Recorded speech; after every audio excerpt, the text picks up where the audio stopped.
Today, I'm behind the wheel of a 2026 Infiniti QX80 with a sport trim. And in this video, I'm going to cut right to the point. I'm going to tell you the top 5 things I like about it and 5 things I don't really like about it. Hey, it's Tim, Pickup Truck Plus SUV Talk. Been driving this quite a bit this last week, driving back and forth to Denver. 180 miles both ways. So I spent a lot of time behind the wheel, and I have a lot of things to say. Now, it's an incredibly windy day here in Colorado. It's really windy in Nebraska, so it would be a little bit less windy here. Sorta. So I'm going to hop out. I'm going to do a quick walk around the exterior, point out some things I like about it out there. Then we're going to hop inside because I have a lot of things to say inside where it's not so windy. And you probably can hear me a lot better. But let's talk about this $108,000 SUV. So let's go ahead and hop out. Wait.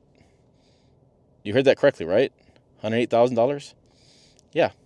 That's what the sticker says. Let's go check this out.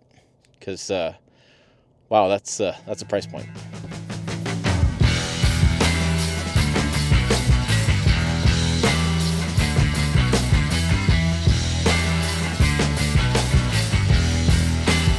So this is the new design of the Infiniti QX80, and I gotta say, I like it. It looks great on the grill. I like the ground effects, even like these big wheels. I believe these are 20s, so they may be even bigger than this. Let me check them out. They're Bridgestone, so you actually get a good tire from the manufacturer. So we got Bridgestones. We got, where's our numbers on this, guys? Studless. Here we go. 275 50 R22s. I'm sorry, they're 22-inch wheels on this. And there's our running boards there. You can see the handles that suck in when you're driving. There is our mirrors that are black. And by the way, it's been blowing so bad down here. The outer mirror, I've been watching it, is blowing in. It's moving as I'm driving down interstate. It's a windy day here in December. But yeah, so 22-inch wheels. I like the look of this thing. Yeah, big fan of this overall. So we have QX80S on the back, 4-wheel drive there as well. This covers up our hitch receiver down there. Little design feature there. Infiniti spell out here. We have a little bit of like a bronze, I don't know what you call that, metal there on the black. So I like it. It's not chrome. It doesn't like pop like the chrome does here, but it definitely looks good. I like it the way it looks. So now I got to figure out, here's the button. So this is a 3-row SUV. I have the 1 row back because of my suitcase here. But there's our 3-row there. And we have controls right here for the first row, for the second row and third row. And then you can raise and lower for the height with the air suspension back here. And there's a cup holders. There's seat belts for the third row passenger. So you can actually sit 7, 3, 2, and 2. And we'll talk more about just the front and the second row than we will about third row in this video. Yeah, so I think the first overall like is the overall design. Very sleek. It looks smaller on the outside than what you think about as far as size of vehicle. Just the overall design, I like it a lot. Looking at the second row, here we go. Now we have these clip speakers. That's how I say it as best I can. We have this blue interior styling. Again, I think overall styling is number 1. And this felt or whatever, gosh, I forget the name of this kind of material, but it's a really nice feeling there. And it's probably up here too. Yeah. Well, not so much on the roof panel there. But anyways, we have a blue seats. We have controls for the rear passengers, some cup holders, USBs. So there we go there. That is on the second row. So nice captain's chairs as well.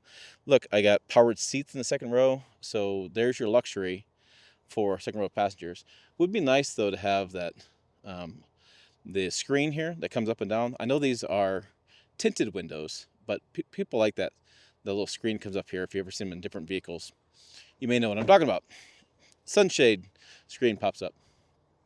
In the first row, again, we have that blue, kind of the felt kind of material here. We have some seats here. And then, by the way, is that the, is that the massage? I'm trying to find massaging seats. I think there are massaging seats. Should be for this price point. That moves the bolsters in, which is right here. A little bit tighter feel. There's controls there. I'm gonna hit that button again. We'll try it out. There are some lighting controls here, auto holds, stuff like that. I thought I had massaging seats. Let me make a fool of myself on camera here, but let me try it. All right, this is one of my frustrations. I'm a guest, so I don't have it set up in the system or something like this. So let's press OK every time I get in. And then it says welcome guest, so it loses my phone each time. So things I don't like is that feature. Oh, there goes massage. So I don't like that there's no dedicated button for the massage as well. So anyway, we're going to get to dislikes in a minute. Here's our steering wheel. Control, we have the bottom flat-handed bottom here. I like that too. I like a flat steering wheel. Infiniti spelled out here. It's nice. Longer trips have been going on. Put my hand down here. I've just been driving like this. I like that as well. There is our digital display. Try to get to and not make you sick, but yeah, as far as that goes. Heads-up display there too. One big design piece is one big, yeah, that's one big screen, goes all the way across. I like the design here. I like the little Infiniti. Maybe you'll see it there as it spells out. And there is the rest. I'm bouncing the camera on you, but there's a little wireless charger in here. Controls here as far as a little, not controls, but a storage bin there. So that is what you have for this. So let's get to the price point. Suggested retail price is $101,950. Sport exterior package, which is a dark rear bumper protector and black roof rail crossbars at $1,000. An interior lighting package with Infiniti Radiant dark illuminated cargo scuff plates and headliner is $1,000. The premium paint, which I guess is black's premium for them, is $695. $2,000 destination fee. Retail price, $106,995. I read that as an 8 earlier, so $106,995.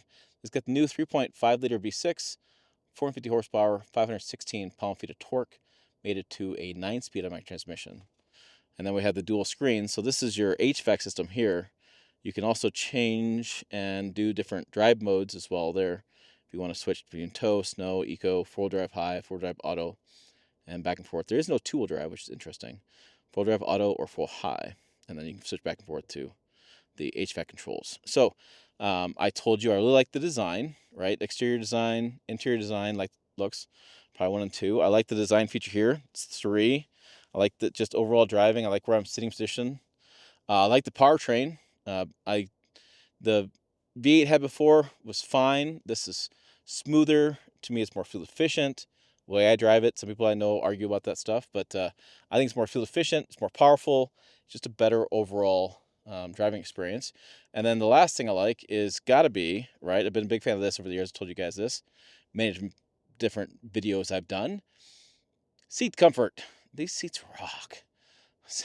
I'm talking 6-7 hours in these seats, and I'm not fatigued. My back doesn't hurt. My butt doesn't get sore. Nissan seats and Infiniti seats are the best on the market. So we're looking for the best seats. This is it. So I have cool design exterior. I have great interior design.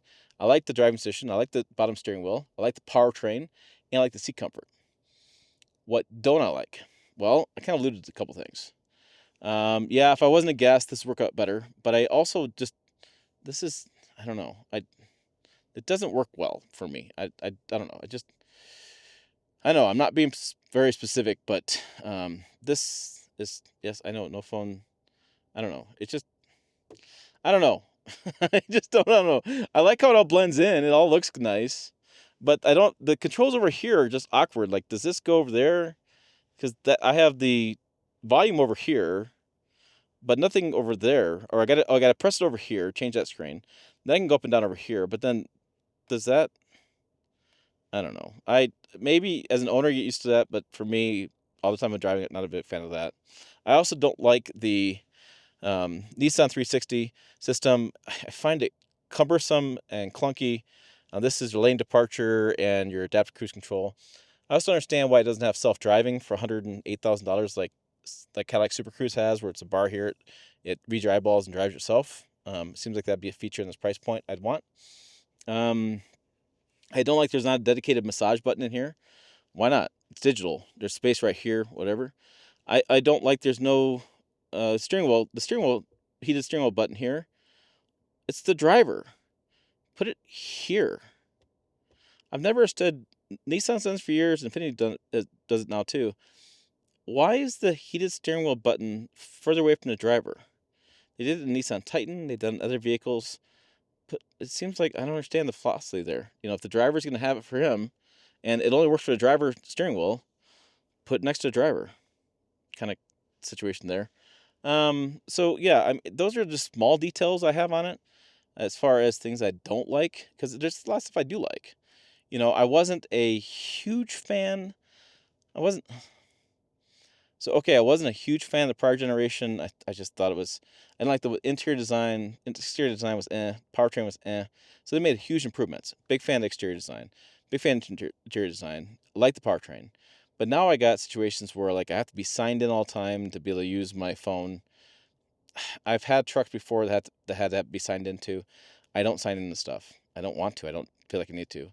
I don't like some of the text stuff. Why do I have to have a button on the seat but not any control over here for it's just a button here? I got to bend over here. I don't know. It just seems, why not make it redundant? Why don't I have redundant buttons for the massage? Why don't I have a heat steering wheel button near me? It just the thought process of the stuff. I just don't understand some of the thought process, that kind of stuff.